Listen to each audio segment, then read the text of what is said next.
such a thing as a wellness pledge where you say three things. A, look at the 5 pillars and find where you want to improve, enhance your life, whether your sleep, your food, your movement, your mindfulness, resilience, or how you want to help in the world. So that's the first thing, look at yourself. B, 2, find a wellness buddy, a fitness partner, someone you can tell, Cheryl, will you be my wellness buddy, although you're on the other side of the pond? Will we agree that once a week on this day, it's AM for you, it's PM for me, but I will know you will be walking around the block and I will be running around the block at that time. And let's talk, let's have a chat at that time. Let's reconnect. And like an accountability partner for wellness. And if I don't show up, am I letting you down or am I letting myself down and my body down? Now, the third part, the third layer of the 3-layered cake, or let's move the cake, the last part of the rocket on your journey to the better part of yourself is you have decided what you want to improve. You have a wellness buddy to make you accountable and to keep you online, not online, but in line with what you want to do, because so many New Year wishes made on January 1st when we're at the 15th of January, you've lost all your New Year's resolutions at the door, right? So that and our birthdays, I find that we reassess and we try and change things on those. But what if, Cheryl, what if you rewarded yourself at the end of a week or twice a month maximum, if you check on yourself every month and you think you did a good job by going closer to your personal objective, me, my sleep, my body, my resiliency, my food, my plate, me.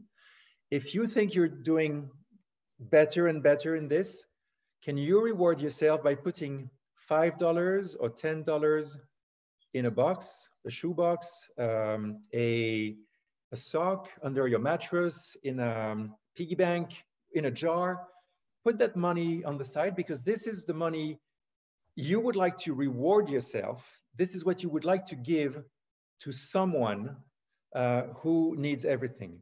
Someone who doesn't have food on their plate, or home, or education, or is as a woman that had to leave home because she's battered by an abusive spouse.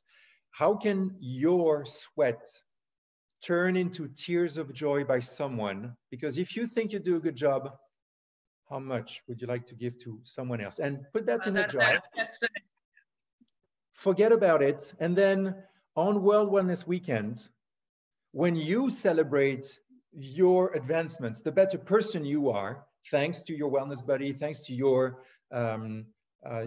grit, your perseverance, open up the jar, see how much you have, and give it to a local charity, give it to a local food bank, give it to an NGO, either across the street or around the globe. Yeah. Your efforts matter. Even if it's only 50, 15, 50 or 500, I have found out on the web that $10 US can, in some states, buy you a pack of cigarettes. You can have 20 ciggies for $10. Or you can offer those $10 to an association that will cook 100 meals for kids. True, it's a country where like Africa or something, or yeah, Africa, Latin America. Right. So 100 meals for make kids. yourself healthier by not smoking that pack of smokes and give it to someone who needs it. It's 1 month of schooling in some countries, including a breakfast. 1 month of schooling to give a kid. Can you connect your website to these charities somehow, or pick a few charities of choice? So far we haven't, because we wanted to be very open, saying this is the philosophy. Your body, your resolution, your wellness buddy, your money, don't send it to us, send it to whoever you want, because you are responsible for all of the above, your body, your friend, your money, and whoever you want to support.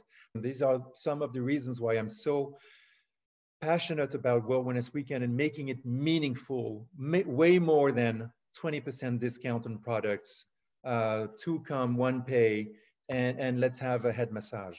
We can be very meaningful and moving the needle. And not just because I spoke at the UN and I have this photo now on my cover story and I got 240 likes. Yay, but I'm going to make those 243 people accountable. What are you doing for the UN? What are you doing for the people around you? Likes, thank you. But what are you doing to move your needle? Last story that I will tell you. ISPA every year, not this year, it's been postponed, but every year offers the Deborah Zeke Humanitarian Award to someone making a big impact in people's lives. A few years ago, it was a bartender somewhere in America having himself a problem with alcoholism, party time. And he said, let's turn wine into water. Jesus did the opposite, but let's turn wine, alcohol, booze into water for people who don't have anything. Because one day, late night, he was just going through the channels and there was this report. And someone was telling the story of a girl living in Africa, I don't remember the country, whose job in the family was to leave home at 6 a.m. in the morning to Water. Carry an empty vase, walk for 3 hours to the nearest well, stand in line for 2, and then under scorching sun, go back home so that the family could bathe and feed themselves at night. That's her job, to bring water, except that one day she did not return home because as she was returning with the bucket of water on her head, she was stopped by men and she was sexually harassed. And as they pushed her, the jar fell and broke. It's not so much that she was raped and she was 13. She had no more bucket. Right. So not only was there no water for that day, there was no water for the following days. So she did not return and she hung herself. Oh. It's amazing what we don't realize what's happening in other countries and how people live and how they need to survive and get by. And then it makes you think, okay, well, I guess I'm not so bad after all. You know, you compare yourselves to that type of situation. We are so fortunate and lucky. When we think we have a bad day, we don't. So let's be useful, let's be meaningful, and let's, you know, if we can help, let's